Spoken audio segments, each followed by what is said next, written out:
পবিত্র ঈদুল আজহার যে ঈদ যাত্রার অগ্রিম টিকিট বিক্রির আজকে প্রথম দিন। আজকে 14 তারিখ। আজকে 24শে জুন এই টিকিট বিক্রি হচ্ছে। তো আপনারা এটাও জানেন যে ইতিমধ্যে আমাদের মাননীয় রেলমন্ত্রী মহোদয় বলেছেন যে এবারে ঈদ যাত্রার টিকিট অর্থাৎ পূর্বাঞ্চল এবং পশ্চিমাঞ্চল টিকিট দুইভাবে আপনার বিক্রি করা হবে দুটার সময়। অর্থাৎ সকাল 8টা থেকে শুরু হবে আপনার পশ্চিমাঞ্চলের সকল আন্তনগর ট্রেনের টিকিট সমূহ এবং 12টা থেকে শুরু হবে পূর্বাঞ্চলের টিকিট বিক্রি। তো এই দুইভাবে অর্থাৎ দুইটা সময়ে ভাগ করে দেওয়া হয়েছে পূর্বাঞ্চল এবং পশ্চিমাঞ্চলের টিকিট।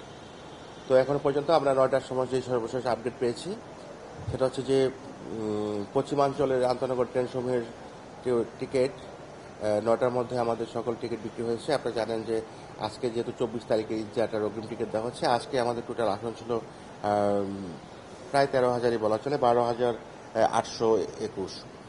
তো এই টিকিটগুলো 9টার মধ্যে আমাদের যেটা সর্বশেষ আমাদের আপডেট পেয়েছি, সমস্ত টিকিট সোল্ড আউট হয়ে গেছে ইতিমধ্যে। আর আমাদের সবচেয়ে পিক আওয়ার অর্থাৎ বিজি টাইম ছিল আজকে সার্ভারের সকাল 8টা থেকে 8:30।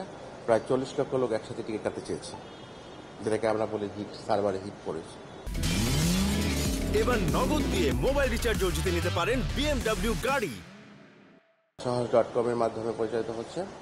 তো সহজ.com এর এখন পর্যন্ত যেটা হচ্ছে যে তারা তাদের যে ইন্টারনেট সেবা প্রদানের যে বিষয়টি আমরা জেনেছি, যতটুকু আমরা জেনেছি সেটা হচ্ছে যে প্রতি মিনিটে 8,000 টিকিট বিক্রি 8,000 টিকিট বিক্রি করে পার মিনিটে সম্বন্ধে জনসাধারণ প্রতি মিনিটে 8,000 টিকিট ক্রয় করতে পারবেন এবং তাদের সেই সার্ভার সক্ষমতা রয়েছে এবং অনেক আধুনিক প্রযুক্তির কারণে অর্থাৎ তাদের সর্বশেষ যে প্রযুক্তির যেটাকে বলে আপগ্রেশন বা ভার্সন, শেষ ভার্সনে সেটা হচ্ছে যে এখন পর্যন্ত আমরা কোনো যাত্রী টিকিটের যে সার্ভার বা সার্ভারে ঢুকতে পারছে না এরকম কোনো অভিযোগ এখন পর্যন্ত আমাদের কাছে পৌঁছেনি। আসনবিহীন টিকিটটা যে কোনো সময় হোক কেবলমাত্র যাত্রার দিন দেওয়া হয়। যাত্রার দিন, যেদিন যাত্রা, যেই ট্রেনে যাত্রা যেদিন সেদিনে দেওয়া হয় যেদিন। এবার নগদ দিয়ে মোবাইল রিচার্জও জিতে নিতে পারেন BMW গাড়ি। এই আরেকটা বিষয় আপনি করেছেন, স্ট্যান্ডিং টিকিট কাটা যাবে 4টি স্টেশনে, মাঝখানে কোনো 4টি স্টেশনে কাটা যাবে না, এই বিষয়টা তুমি একটু বলুন। না, অনেক সময় হয় কি আপনারা দেখেন যে ঢাকা এয়ারপোর্ট এখন তো মোট টিকিটের 25% আসনবিহীন। এখন আমাদের সেটা মানে আমাদের টোটাল সুবনে দিবে বাট টোটাল টিকিটের 25%। বাট হ্যাঁ, এখন ঘটনা হচ্ছে যে টোটাল টিকিটে যে একটা ট্রেনে ধরেন 600 আসন আছে, তার 25%। এখন এই 25% মধ্যে আপনি যেটা বলছেন যদি আমরা কোটা ধরে যেতে চাই তাহলে 25% 600 ট্রেনের টিকিটে আপনার টিকিট আসে কয়টা, তাই না? আপনার 125টা হলে 600, 100, 150। এখন আপনি যদি কোটা ধরে দিতে চাই তাহলে ধরেন এয়ারপোর্টে যদি দেন 50টা, তাহলে তো ওই রংপুরের ওই লোকটা আপনি পাবে না।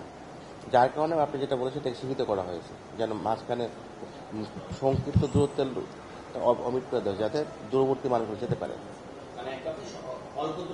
সবার মানে সবার জন্য মঙ্গলের কথা চিন্তা করে আপনি দেখবেন যে এখান থেকে রংপুর যাওয়ার জন্য শত শত লোক গাড়ি থাকবে, ভাই আমাকে টিকিট দেন, এটা কিন্তু বাস্তবতা।